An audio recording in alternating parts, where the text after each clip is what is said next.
This police chief was just fired and his entire police department was deactivated. Just a few hours ago, the city council in tiny Coffee City, Texas, voted unanimously to fire its police chief and deactivate the entire police department until a new chief can be hired. Oh no, what will we ever do without being tyrannically oppressed every day? This is a follow-up to a video that I did about 2 weeks ago where this investigative team for KHOU did a great job uncovering this criminal activity going on in Coffee City, Texas. The police chief's name is John J. Portillo. He had some kind of outstanding criminal record and a warrant, and the city council didn't know about it. Well, John J. Portillo, this police chief, was hiring all these other criminal bad cops with horrible histories where they got terminated from other departments. But I want to show you this because this is true investigative journalism with a follow-up. And by the way, these cops, there were 50 cops to 250 residents. That's one cop for every 5 residents in Coffee City, Texas. Check this out.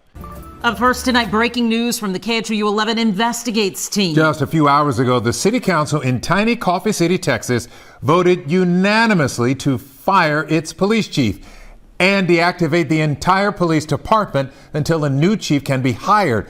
So the police chief got fired and the entire police department got deactivated. That is music to the ears of anybody who's had their rights trampled by badge-wearing, thin blue line tyrants. This comes after KHOU 11 Investigates uncovered questionable practices in the department in a series of reports. Jeremy Rogowski is in Coffee City tonight with the exclusive update. Jeremy. The Coffee City Council took less than 15 minutes to reach its decision. It means this tiny town of 250 people that once had 50 officers on the force now has none. In 1 year, they had written over 5,100 tickets. This is for only 250 residents. 5,100 tickets for a total cost of, it was like $1,075,000. It was a ridiculous amount for so few people in that town.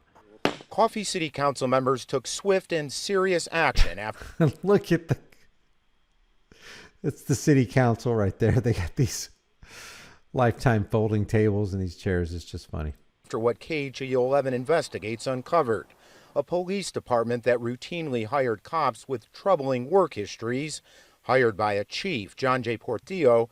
There was public intoxication, family, domestic abuse, child endangerment. There was crazy crimes on these people's records. Who had an unresolved criminal charge and who launched a questionable warrant division with officers who didn't even work in Coffee City. Where's he getting this money? Where's he getting the money to hire all these cops, a questionable warrant division? They were all moonlighting. Almost every cop, including the police chief, was moonlighting, going to other towns, even as far as 200 miles away to, do other jobs that he said was earning these cops an additional $60,000 to $80,000 a year. There was things that we weren't aware of, and that just really opened our eyes that, And I don't have a problem with moonlighting. It's just that when the cops moonlight, they take their tyranny from their own town to another town.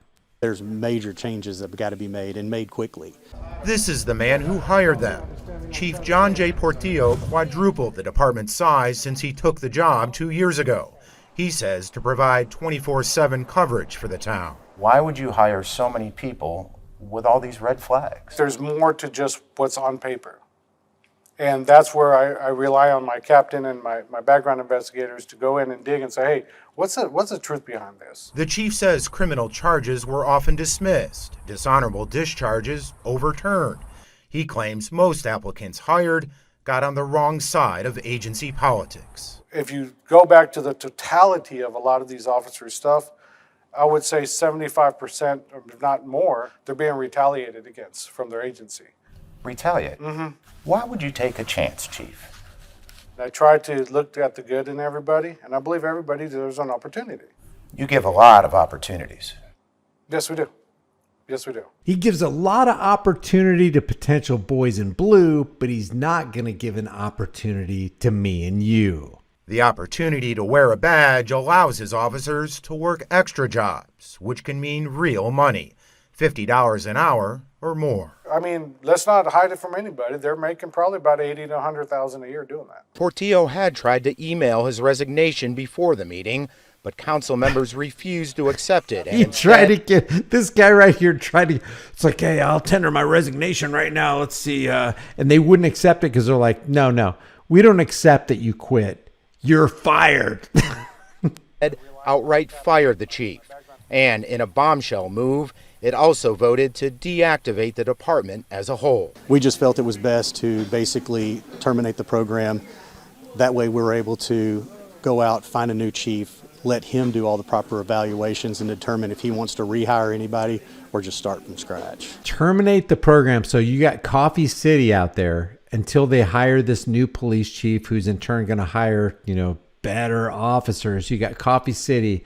The boot of tyranny has been lifted from their necks. The thin blue line boot of tyrannical oppression is gone, thanks to the city council. Very interesting development here. The action was welcome news for many residents who say they've lived with over-aggressive policing for too long. Ever since we moved here, it was every day cop pulling in for one reason or another. Something needed to happen. That's for sure. You know what that reminds me of? It reminds me of Brookside, Alabama. Remember Brookside, Alabama? And a lot of First Amendment auditors went up there to find out what was going on. They had all these cops. They had all this equipment. They had like $6 million worth of fines they were issuing. There was 4 fines for every household in Brookside, Alabama. They had this MRAP out there, armored vehicles, military surplus equipment. The Henderson County Sheriff's Office will respond to calls for the time being. As for the 50 full-time and reserve officers, we're told they will not be allowed to perform police officer activities unless or until they're picked up by another department. Finally, we reached out to John J. Portillo for comment. We have not heard back. Imagine my shock. They tried to reach out to John Jay, and old John Jay is like, well, not only do I tender my resignation, but I'm going to make myself unavailable. This is the guy right here. What do you say? I think KHOU did a great job. That is true investigative journalism. When you can get a response like this out of the community, out of the city council, and you can get that police chief gone and all 50 officers done and the entire force deactivated, you've done a positive thing for society. But leave your thoughts about this. Do you think the city council did the right thing? Do you think the city is better off or worse off? Do you think criminal activity will increase with the entire police force deactivated? Leave your thoughts in the comment section below. If you haven't done so already, subscribe to the channel, hit the bell notification icon, give it a thumbs up, share it with everybody you know. Don't forget to subscribe to my email list through my website, highimpactflix.com.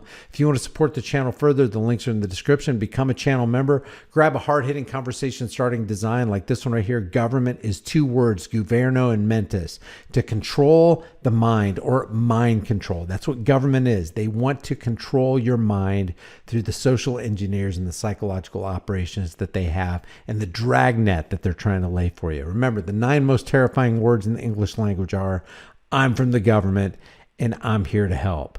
Freedom is dangerous. The only thing more dangerous is not having it. I'll see you in the next video.